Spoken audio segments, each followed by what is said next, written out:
सतगुरु रविदास शक्ति ओ हरि नाम दे बगैर बाजी हार जामेगा। साल था 2009। ऑस्ट्रिया की राजधानी वियना में गोली चली थी। वो गोली चली तो थी ऑस्ट्रिया की राजधानी वियना में, लेकिन उस एक गोली ने जो समीकरण बदल दिया था वो बदला था पंजाब की राजनीति का।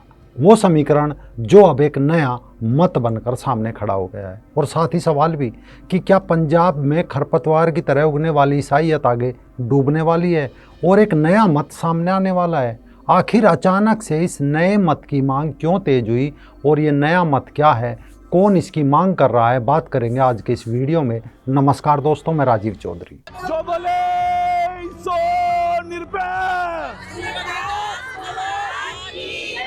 सतगुरु रविदास शक्ति। जब देश में जनगणना होती है तो उसका एक दस्तावेज भरा जाता है। उस दस्तावेज में एक धर्म का कॉलम होता है। इस कॉलम में भरा तो धर्म जाता है, लेकिन इस बार पंजाब के इस कॉलम में अस्मिता, सम्मान और सत्ता की लड़ाई भरी जानी है। क्योंकि पंजाब के दोआबा क्षेत्र में दलित समुदाय के हजारों लोगों ने आगामी जनगणना में अपने लिए एक अलग धार्मिक श्रेणी की मांग उठाई है। वो नया धर्म मत कौन सा होगा, इसकी जड़ें 15वीं सदी के एक संत तक ले जाती है और जिसकी चिंगारी 2009 में ऑस्ट्रिया की राजधानी वियना में चली एक गोली से भड़की थी, जो अब पंजाब की सियासत का रुख मोड़ने के लिए तैयार खड़ी है। दरअसल 15वीं सदी का भक्ति आंदोलन। दिल्ली स्थित राष्ट्रीय संग्रहालय में एक पेंटिंग रखी है, एक अज्ञात चित्रकार की पेंटिंग। और पेंटिंग में चित्रकार ने संत कबीर को झोपड़ी के बाहर कपड़ा बुनते हुए और संत रैदास जी को माला फेरते हुए चित्रित किया है। ये दोनों भक्ति काल के प्रमुख स्तंभ थे। कहते हैं दोनों की शिक्षाएं गुरु ग्रंथ साहिब में भी दर्ज है, जो इन संतों की शिक्षाओं का सबसे प्राचीन संरक्षित लिखित रिकॉर्ड माना जाता है। कहते हैं संत रविदास जी का जन्म वाराणसी के पास एक ऐसे परिवार में हुआ जो पारंपरिक रूप से चमड़े के काम से जुड़ा हुआ था, एक ऐसी जाति जो ऐतिहासिक रूप से छुआछूत की शिकार भी थी। संत रविदास जी कहते हैं कि एक ऐसा नगर हो जहां दुख ना हो, भय ना हो, भेदभाव ना हो। आज उनके अनुयायी खुद को रविदासी या रविदासिया कहलाते हैं। एक ऐसा दलित समुदाय जिसकी पंजाब में अच्छी खासी जनसंख्या है। जालंधर, होशियारपुर, शहीद भगत सिंह नगर, कपूरथला जिलों में इनकी आबादी 12 लाख से ज़्यादा बताई जाती है। हालांकि ये लोग खुद को रविदासी या रविदासिया तो कहते रहे, लेकिन कभी खुद को अलग नहीं समझा। लेकिन इसकी जो चिंगारी थी वो 2009 में ऑस्ट्रिया की राजधानी वियना में भड़की थी। दरअसल वियना के पेल्सगासे इलाके में एक गुरुद्वारा है। गुरुद्वारा कहो या मंदिर है, जो है गुरु रविदास जी का, जिसे कभी डेरा सचखंड बल्ला ने बनवाया था। इस समुदाय का सबसे बड़ा और सबसे प्रभावशाली धार्मिक स्थान है। डेरे की स्थापना भी 20वीं सदी की शुरुआत में बाबा संत पीपलदास ने की थी। खैर बात 24 मई 2009 की है। डेरा सचखंड बल्ला के वरिष्ठ आध्यात्मिक नेता संत रामानंद वियना में एक धार्मिक सभा को संबोधित कर रहे थे। तभी 6 हथियारबंद हमलावरों ने मंदिर में घुसकर गोलियां बरसा दी। इस हमले में संत रामानंद शहीद हो गए और डेरा प्रमुख संत निरंजन दास समेत कई भक्त घायल हो गए। हमलावरों ने आपत्ति जताई कि मौजूदा भक्त पवित्र गुरु ग्रंथ साहिब की उपस्थिति में धार्मिक नेताओं के सामने झुक रहे थे। हमला हुआ था वियना में, लेकिन इस हमले ने पूरे पंजाब में हिंसक विरोध प्रदर्शन छेड़ दिए। जालंधर इसका सबसे बड़ा केंद्र बना और ये हमला इस समुदाय के लिए एक ऐतिहासिक मोड़ बन गया। इसके बाद ही उनमें से एक अलग धार्मिक पहचान की मांग ने जोर पकड़ ली थी। खंड के एक धर्मगुरु की हत्या के बाद से पंजाब के कई इलाकों में जबरदस्त हिंसा फैल गई है। अमृतसर, जालंधर, लुधियाना, फगवाड़ा और होशियारपुर में कर्फ्यू लगा दिया गया है। वियना हमले में बामुश्किल 1 साल के भीतर 2010 में डेरा सचखंड बल्ला ने सिख धर्म से अपने दशकों पुराने संबंधों को तोड़ दिया।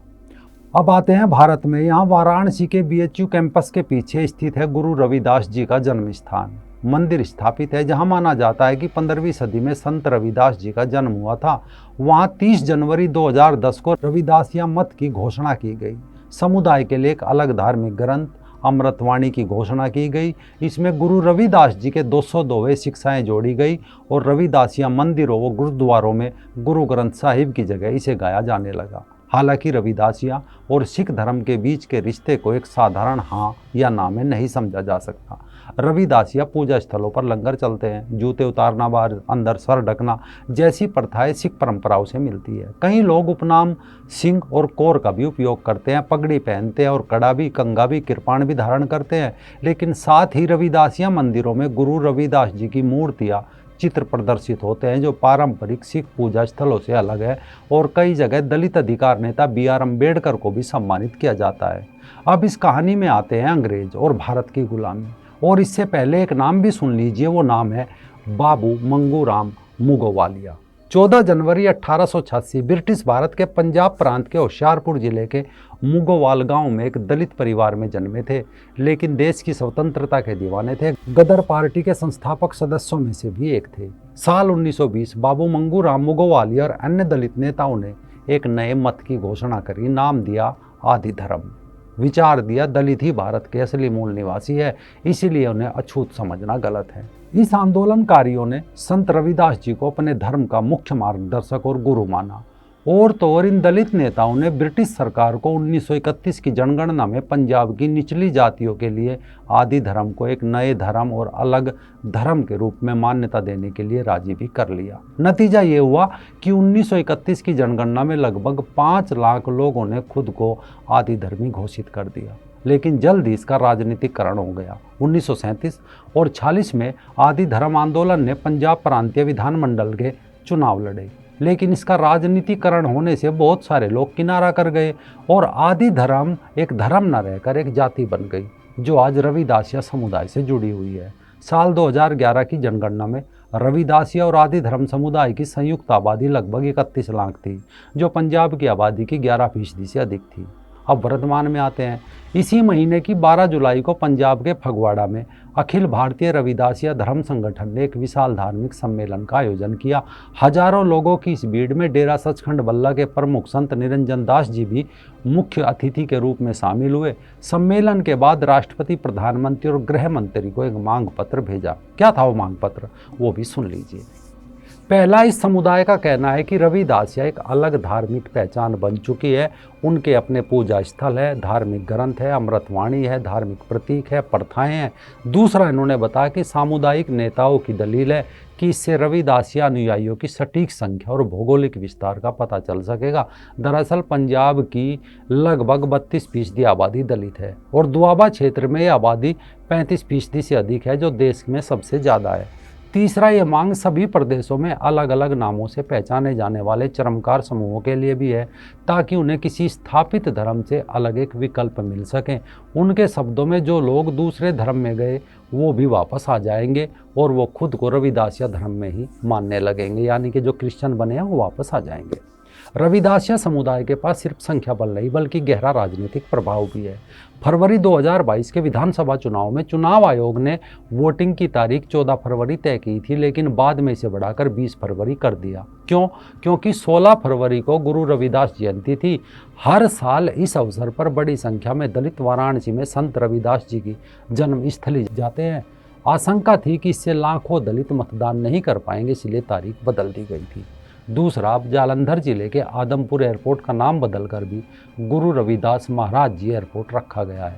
डेरा सचखंड बल्ला को अक्सर दलितों के पवित्र स्थान भी कहा जाता है। हालांकि ये डेरा खुद को अराजनीतिक बताता है, लेकिन कोई भी राजनीतिक दल इसे नज़रअंदाज नहीं कर सकता। कांग्रेस से लेकर अकाली दल, आम आदमी पार्टी, बसपा और भाजपा सभी डेरा आते हैं। कांग्रेस ने तो चरणजीत सिंह चन्नी को अपना मुख्यमंत्री तक बना दिया था। यही कारण है कि अब श्री गुरु रविदास जी महाराज एक्सप्रेस, जो अमृतसर से वाराणसी के लिए है, उसको भी हरी झंडी दिखा दी गई है। ये अमृतसर और वाराणसी को जोड़ने वाली पहली सीधी एसी ट्रेन होगी। लगातार प्रधानमंत्री वहाँ जा रहे हैं और 2027 के विधानसभा चुनाव से पहले भाजपा की दलित मतदाताओं को साधने की रणनीति का हिस्सा माना जा रहा है। और इस साल फरवरी में प्रधानमंत्री ने गुरु रविदास जी की जयंती पर डेरा सचखंड बल्ला का दौरा किया था। ये किसी सत्तारूढ़ प्रधानमंत्री की पहली यात्रा थी। इसके अलावा हाल ही में संत निरंजन दास जी को भी पद्मश्री से सम्मानित किया गया है। ये मामला केवल अब धर्म मत का नहीं है, इसमें सामाजिक और राजनीतिक पक्ष भी उतने ही अहम है जितना मत। असल में दलितों में 39 उपजातियाँ हैं। उनके हित और मतदान पैटर्न का भी एक समान नहीं है। वाल्मीकि समुदाय का वोटिंग पैटर्न अलग है। उन्हें लगता है कि रविदासिया समुदाय के दबदबे के बीच उनकी उपेक्षा होती है। जालंधर, होशियारपुर, कपूरथला, नवाशहर की 23 विधानसभा सीटों पर रविदासिया समुदायों का दबदबा है। डेरे का इस क्षेत्र की 15 सीटों पर सीधा प्रभाव है। रविदासिया आमतौर पर कांग्रेस के समर्थक माने जाते थे, लेकिन 2022 के चुनाव में आम आदमी पार्टी ने यहाँ से 10 सीटें जीती थी।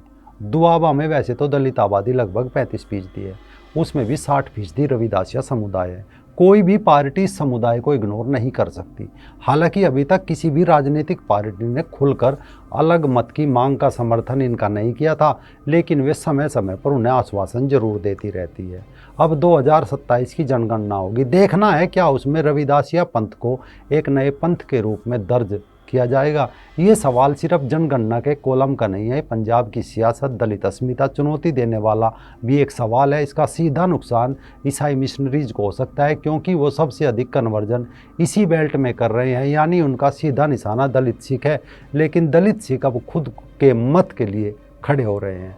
आने वाले दिनों में देखना दिलचस्प होगा, क्या सरकार इस ऐतिहासिक और भावनात्मक मांग को मान्यता देती है या इसे सिर्फ एक राजनीतिक दबाव के रूप में देखा जाएगा। फिलहाल पंजाब की ज़मीन पर एक नए मत की नींव पड़ चुकी है और आने वाले चुनावी साल इस दिशा में कई बड़े फैसले ले सकते हैं। आप क्या सोचते हैं, क्या जनगणना में रविदासिया मत को अलग श्रेणी मिलनी चाहिए? कमेंट बॉक्स में अपनी राय जरूर दें।